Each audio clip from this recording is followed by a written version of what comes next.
Hasbi Rabbi Jallallah ma fi qalbi ghairullah.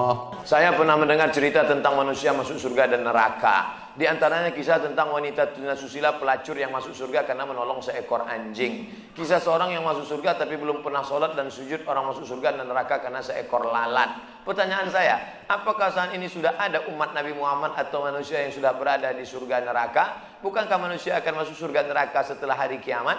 Kisah tentang seorang perempuan WTS membuka sepatunya, sepatu kulit, dimasukkannya ke dalam sumur, dituangkannya ke anjing yang menjulurkan lidah. Bukan umat Nabi Muhammad, tapi cerita tentang Bani Israel.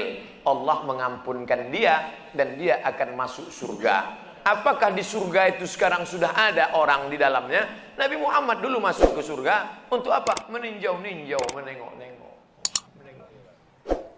Orang yang soleh meninggal, rohnya masuk ke dalam burung paruh warna hijau. Burung itu terbang ke sana kemari. Buka kitab Ar-Ruh, ditulis oleh Imam Ibnu Qayyim Al-Jauziyah. Bapak, ibu, adik-adik, kalau mau baca kitab tentang surga, neraka, alam barzah, dua kitab. Pertama At-Tazkirah Imam Al-Qurtubi, Ar-Ruh Imam Ibnu Qayyim Al-Jauziyah. Ada orang-orang dibawa singgah ke surga jalan-jalan. Ini pemukiman, real estate, rumah mewah. Nanti akan ditempati 1 Januari 2018. Tapi sebelum itu orang boleh jalan-jalan, nengok, survei-survei dulu. Makanya orang mati syahid wajahnya senyum. Kenapa orang mati syahid wajah senyum? Karena sebelum nyawanya keluar, malaikat sudah mengepakkan sayapnya. Di situ nampaknya kau akan mati, kau tinggal di lorong blok C nomor 15. Senyum dia. Nah, ini kita sekarang jangankan tempat surga, parkir pun payah. Apa hukumnya jika saya sholat sambil menutup mata agar sholat saya menjadi lebih khusyuk? Apakah ini tak boleh Pak Ustadz? Sebab dulu saya pernah tanya hal ini pada dosen agama, katanya ini tak boleh karena dianggap tak sopan pada Allah. Sementara jika mata saya terbuka, saya sulit untuk khusyuk. Adakah solusi untuk saya Pak Ustadz? Thanks. Ada gambar senyum. Titik 2. Sekarang saya mau menunjukkan beberapa riwayat sahabat Nabi itu sholatnya pejam mata atau buka mata. Jangan jawab. Nabi jadi imam, sahabat di belakang. Ketika sedang sholat, Nabi buka selopnya, sendalnya. Waktu itu Masjid Nabawi pasir. Nabi buka selopnya, semua sahabat yang ada di belakang membuka selop. Kira-kira sahabat di belakang pejam mata atau buka mata? Buka, karena kalau pejam mana dia tahu. Uqtulul aswadaini fi shalah, bunuhlah dua yang hitam ketika kau sedang sholat. Allahu Akbar. Lewat dua yang hitam. Apa yang hitam itu? Kalajengking dengan ular. Bunuh. Kira-kira orang sholat bisa ada dua yang hitam lewat, dia tahu matanya terbuka atau tertutup? Terbuka. Kalau tertutup, tiba-tiba udah tegak anaconda. Nah, terbuka. Jadi masalah sholat terbuka atau tertutup, terbuka. Tapi ada saat tertentu kita mesti tutup. Saya pernah mengalami. Pas di depan saya pakai baju kaos, tertulis di belakangnya, hidup memang susah, jangan bikin susah. Asal saya buka, terbaca Pak.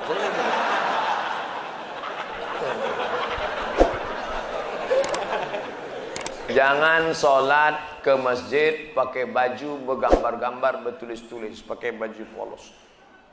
Gambar. Sudahlah hari Jumat, besok terlambat datang ke tengah, tulis di belakang. Emang masalah buat lo? Kita bukan cerita sah tak sah, tapi efek pengaruhnya terhadap ibadah. Bagaimana pandangan Islam yang baik dalam mencari pendamping hidup seorang istri? 4 orang Pak Ustaz, sifatnya 4. Tungkahul mar'atu li arba'. Perempuan dinikahi karena 4. Apa yang pertama? 5 liha, karena kaya. Kenapa kau nikahi dia? Manalah Pak Ustaz, aku tengok cincinnya 3 biji. Kaya, tak salah. Wali hasabiha. Kenapa kau nikahi dia? Keturunan Pak Ustaz, darah biru. Payah kemarin waktu cari donor darah, biru darah. Yang ketiga, wali jamaliha, karena cantiknya. Rambutnya bak mayang terurai, pipinya bak pauh dilayang, alisnya bak semut beriring, bibirnya bak delima merekah. So sweet. Walidiniha, karena agamanya. Fazfar bidzatiddin, pandang karena agamanya. Kau nikahi karena sukunya. Berapa banyak orang melanggar pantangan suku, dipecat dari suku. Kau nikahi dia karena kayanya, hartanya hilang melayang, kau tak suka lagi. Kau nikahi karena bentuk rupa, perempuan bagaikan bunga kuntum mekar, setelah itu layu, semuanya layu, dia akan berubah. Nikahilah karena agamanya. Ustadz Somad, ya, saya mahasiswa Ustadz dulu, ya. Bisa, saya udah tamat kuliah Pak Ustadz, mantap. Udah kerja Pak Ustadz, alhamdulillah. Belum nikah Pak Ustadz, nauzubillah. Bisa Ustadz carikan yang ada 4-4-nya Pak Ustadz. Kalau ada 4-4-nya ngapain untuk ente? Man talaba akhan bila aibin baqiya bila akhin. Siapa mencari kawan yang tak bercacat, seumur hidup tak akan berkawan. Menikah bukan mencari kesempurnaan, menikah menutupi segala kekurangan. Semenit setelah akad, mulailah kau nampak segala kekurangannya. Kurang cantik, kurang tinggi, kurang putih, kurang mancung, kurang. Maka setelah nikah, kau tutupilah segala kekurangannya. Setelah dapat, inilah dunia akhirat Pak Ustaz. Jangan lagi matamu liar kemana-mana. Kalau laki-laki sudah menikah, nampaknya perempuan cantik di jalan, pulanglah ke rumah. Apa yang ada pada perempuan di jalan itu, ada juga di rumah. Walaupun bentuknya agak lain sedikit. Bagaimana Ustadz menjaga kesehatan begitu jadwal padat? Tadi masuk WA ke sahabat kita, apa kata dia? Kalaulah Ustadz Somad itu made in Jepang, sudah lama rontok. Lalu apa yang Ustadz minum, apa yang Ustadz makan? Semuanya doa jamaah. Cobalah tengok di YouTube, di Twitter, di Facebook, di BBM, doa jamaah. Amin, amin, amin, amin, amin. Semoga Ustadz sehat, semoga Ustadz istiqamah, semoga doa menumpang tuah pada doa, mulut-mulut, tangan-tangan yang soleh. Mudah-mudahan kita bersatu dalam kebaikan insyaallah. Berapa takbir Idul Fitri Pak Ustadz? Berapa hari? Dari mulai tenggelam matahari sore, petang, malam takbir, sampai sore tanggal 13, 10, 11, 12, 13. Allahu Akbar, Allahu Akbar, Allahu Akbar. La ilaha illallah, wallahu akbar. Allahu Akbar, walillahil hamd. Sampai jam 2 malam suara tak serak-serak. Begitu ditengok, rupanya flash disk. Janganlah flash disk, orang lah. Ini banyak nanti flash disk ini masuk surga. CD masuk surga, flash disk masuk surga. Dilatihlah anak-anak muda kita. Latih anak-anak muda. Nih, takbir bukan cuma di masjid.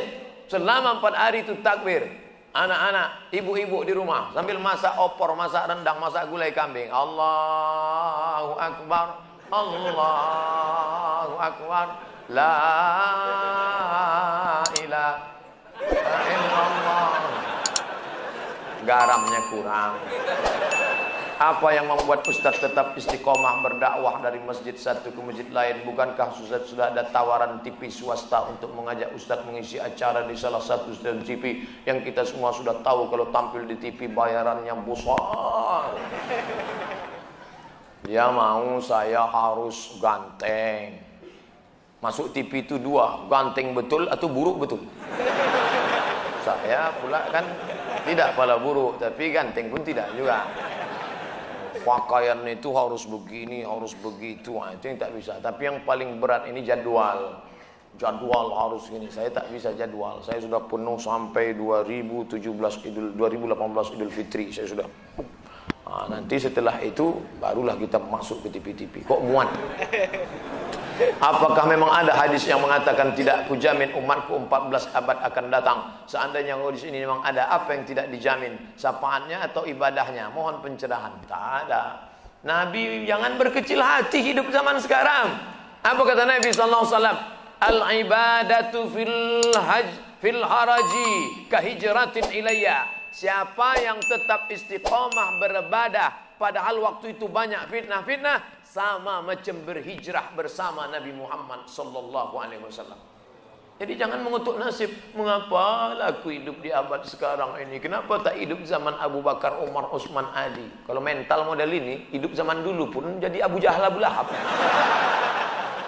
Jangan berduka. Anak-anak muda, kalian yang banyak godaan, justru hebat. Ini anak-anak muda yang datang malam ini luar biasa. Tadi udah ada yang ngajak ke karaoke, ada yang ngajak ke night club, ada yang ngajak main gapli, ada yang ngajak dangdut. Dia tolak itu semua. Maka sama macam hijrah bersama Nabi Muhammad SAW. Tuh, bro, kita gimana karaoke malam ini? Tidak, aku mau ngaji ke sana. Ada Ustaz Somad datang. Itu. Setelah, jadi gimana? Pulang dari sana kita.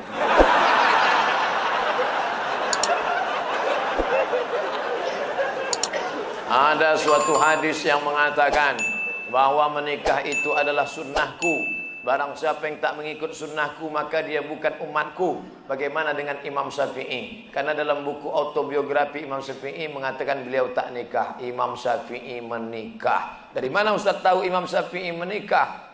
Bacalah biografinya. Yang tak menikah itu Imam Nawawi.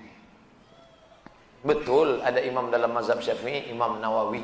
Imam Nawawi tak menikah, Imam Ibnu Taimiyah tak menikah, Sayyid Qutb penulis fi Zilalil Quran tak menikah, Syekh Abdul Fattah Abu Ghuddah menulis satu kitab judulnya Al-Ulama Al-Uzzab Alladzina Atharul Ilma Ala Zawaj, biografi ulama-ulama yang tak menikah sampai mati karena lebih memilih ilmu daripada nikah. Kenapa Ibnu Taimiyah tak menikah? Kalau Ibnu Taimiyah menikah, istrinya itu pasti tetap tinggal karena dia lebih lama di penjara daripada di luar penjara. Sayyid Qutb digantung 1966, mati dalam keadaan ditulisnya tafsir itu di penjara. Maka mereka itu memikirkan mudaratnya lebih besar. Tapi kalian yang muda sekarang jangan kalian ikut ini. Zaman Imam Nawawi dulu dia tak menikah, perempuan zaman itu biji matanya aja yang nampak. Godaan tak kuat. Zaman sekarang perempuan biji matanya tertutup, yang lain terbuka. Jangan jadi berubah zaman. Jangan kan aku mau ikut Imam Nawawi aja. Tak bisa, lain. Lain tak bisa. Godaan luar biasa. Ini saya mau pulang nih, godaan yang paling terberat nanti jumpa pramugari lah. Besok habis sholat Jumat mau pulang. Sudah jelas pakai peci, pakai baju koko, pasang muka seram mau lewat. Tetap ditegurnya. Nomor berapa? La ilaha illallah. Udah dapat nomor kursi duduk saya. Sengaja tak ada senyum-senyum. Tetap dia datang. Bapak seat beltnya udah dipasang. Astagfirullahaladzim. Ramah betul lah dia. Silap pula lama-lama.